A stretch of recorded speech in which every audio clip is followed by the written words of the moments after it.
Alright, back to the absolute truth stuff. Alright, still a breath, but I think we'll make it. Alright, so the whole thing is basically people got to make arguments. It's got to be a contest of argument, of logic. And whoever's got the best logic wins, kind of thing. And that's going to be the little tricky part. Who judges logic, the strength of an argument. So until we have judges, I guess the contest can't take place, but it ends up just being popular opinion, and that just ends up being the lowest, most ignorant common denominator.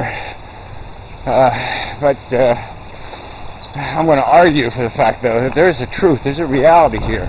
Every question has an answer, and it's just a correct answer, a most correct answer. Because the reality, there's no magic dust in this reality. And we've got the brain, and we should use it. This is what it's for, solving problems.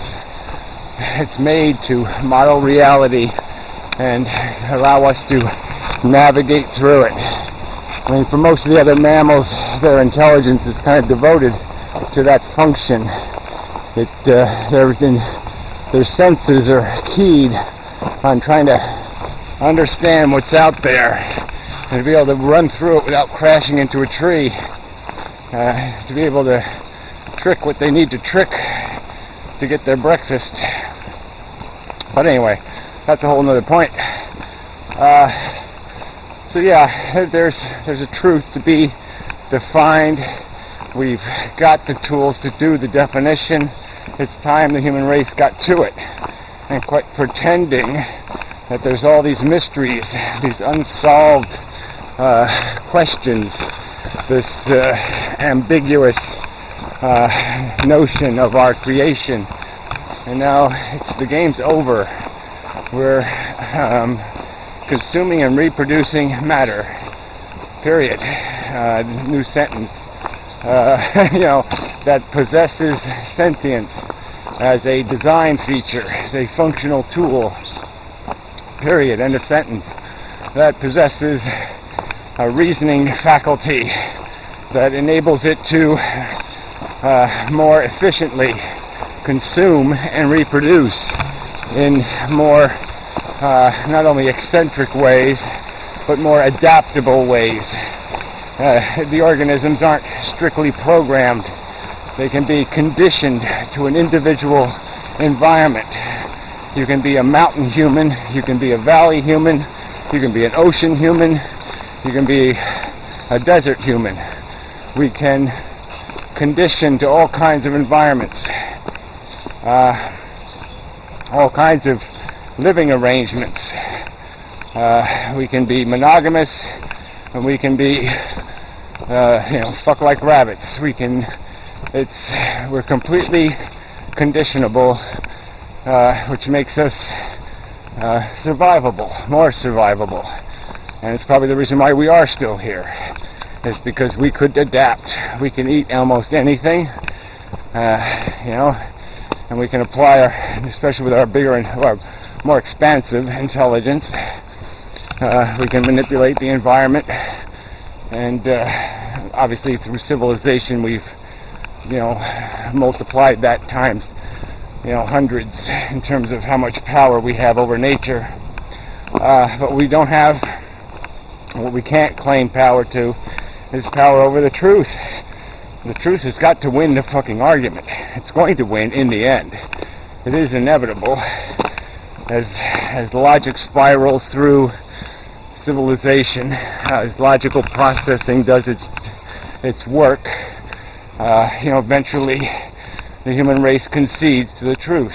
They conceded to the truth of a round world. They conceded to the truth of a sun at the center of the solar system. They finally conceded to the truth that owning other human beings is really, really fucking dumb.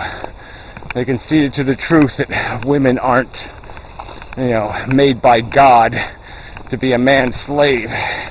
Lots of truths have been accepted, but there's a bunch more on the table that people seem to be, they keep pushing it away like it's a vegetable or something, and they don't want to play with it.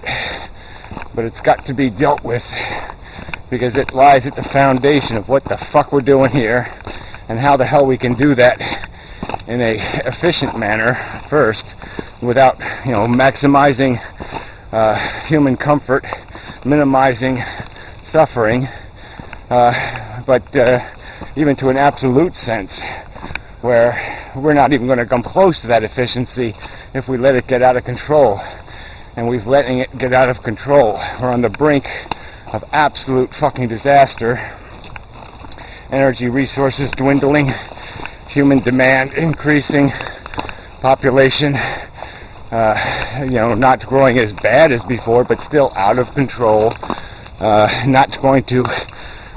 not going to decline quickly enough to satisfy the urgency of the circumstance.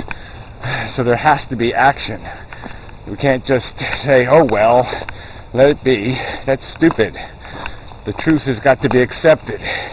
Action's got to be taken. And it can only be done when people accept the fact that there's no more room for disagreement on some of these subjects.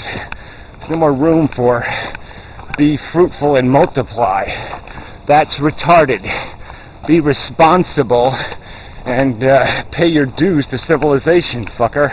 That's the Bible we gotta beat over people's heads. They can't play this game anymore that some other force is in control. We're in control. We have to take responsibility for that fucking control. And part of taking responsibility is owning up to your obligation to the fucking truth. Your obligation to practical reality.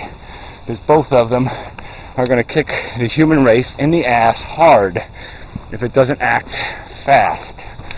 We just don't have time to have a conversation about it and spend generations nagging these assholes out of their delusion that they're accomplishing something by giving birth to another screaming mouth demanding attention. No, you're not doing us a favor, and you're not doing the rest of sentient life a favor. The system's out of control because there's no fucking controller. We're it.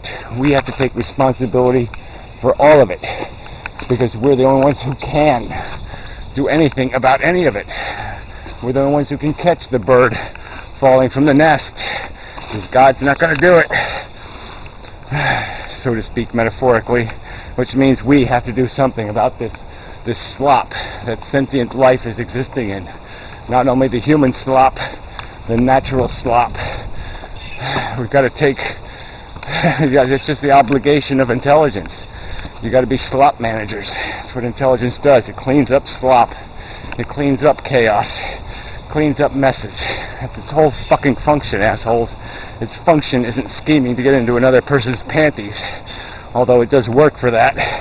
That's not using it to any admirable or responsible extent. There, enough of video.